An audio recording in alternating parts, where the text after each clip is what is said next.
കണ്ണൂർ പയ്യാമ്പലത്ത് കഫേയിൽ മോഷണം. Wild cafe എന്ന സ്ഥാപനത്തിൽ നിന്ന് മോഷ്ടാക്കൾ 1,02,000 രൂപ കവർന്നു. ആദ്യം അതിന്റെ ദൃശ്യങ്ങളിലേക്ക്.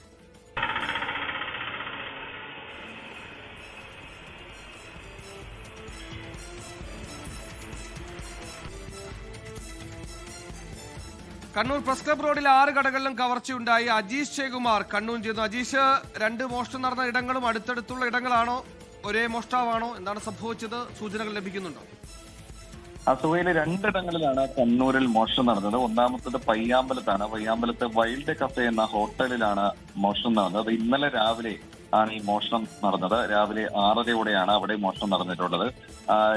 അതിനുശേഷം 10 മണിയോടെ ജീവനക്കാർ കട തുറക്കാൻ എത്തിയപ്പോഴാണ് മോഷണം നടന്ന വിവരം അറിഞ്ഞതും. CCTV ദൃശ്യങ്ങളിൽ മോഷ്ടാവിന്റെ മുഖം പതിഞ്ഞിട്ടുണ്ട്. കണ്ണൂരിലെ തന്നെ പ്രസ് ക്ലബ് റോഡിൽ അവിടെ 7 കടകളിലാണ് മോഷണം നടന്നത്. ചെറിയ വ്യാപാര സ്ഥാപനങ്ങളിലാണ് അവിടെ മോഷണം നടന്നത്. അതും മറ്റൊരാളാണ് മോഷണം നടത്തിയിരിക്കുന്നത്. അത് ഇന്ന് പുലർച്ചെ 12 മണിക്ക് ശേഷമാണ് അവിടെ ഈ കടകളിൽ മോഷണം നടന്നിട്ടുള്ളത്. ഇവിടുന്ന് ഈ ചെറുകിട വ്യാപാര സ്ഥാപനങ്ങളിൽ നിന്ന് വസ്ത്രം, വാച്ചുകൾ, ഒപ്പം തന്നെ ഈ ബാഗുകളും മറ്റും ഈ മോഷ്ടാവ് കൊണ്ടുപോയിട്ടുണ്ട്. ചില കടകളിൽ നിന്നും 6,000 രൂപ, 8,000 രൂപ പോലുള്ള പണവും കൊണ്ടുപോയിട്ടുണ്ട്. എന്തായാലും വ്യാപാരികൾ ഈ ഭാഗത്ത് വലിയ പ്രതിഷേധത്തിലാണ്. അതിന് പ്രധാനപ്പെട്ട കാരണം 4 മാസം മുമ്പ് ഈ കണ്ണൂർ പ്രസ് ക്ലബ് റോഡിൽ അവിടെ ഒരു മോഷണം നടന്നിരുന്നു. അന്നും സമാനമായിട്ട് CCTV ദൃശ്യത്തിൽ മോഷ്ടാവിന്റെ മുഖം പതിഞ്ഞിരുന്നു.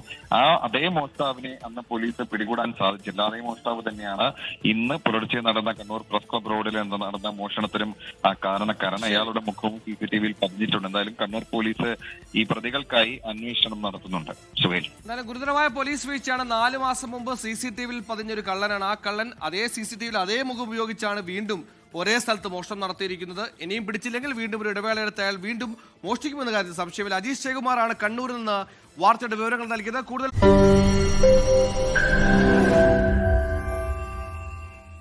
ലോകത്തെവിടെയായാലും ഏത് സമയത്തും 24 വാർത്തകളും ഓഗ്മെന്റഡ് റിയാലിറ്റി പാക്കേജുകളും എക്സ്പ്ലെയിനറുകളും വിശദമായി കാണാൻ ഞങ്ങളുടെ YouTube ചാനൽ നിങ്ങൾക്ക് സബ്സ്ക്രൈബ് ചെയ്യാം.